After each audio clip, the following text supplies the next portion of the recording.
കോഴിക്കോട് പുതുപ്പാടിയിൽ നെൽകൃഷി കാട്ടുപന്നികൾ കൂട്ടത്തോടെ എത്തി നശിപ്പിച്ചു. കുടുംബശ്രീ അംഗങ്ങൾ ലോൺ എടുത്തിറക്കിയ 3.5 ഏക്കർ നെൽകൃഷിയാണ് നശിപ്പിച്ചത്.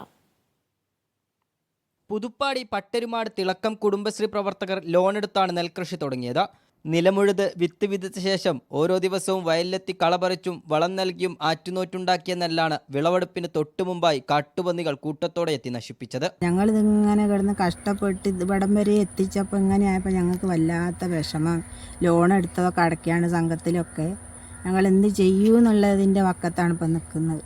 കൊയ്തിട്ട നെല്ലും പന്നി ചവിട്ടി മണിയൊക്കെ ഇതാക്കി. ഇപ്പം കാട് വെട്ടും പോലെ വെട്ടി വാരി കൂട്ടിയിരിക്കുക ഞങ്ങൾ.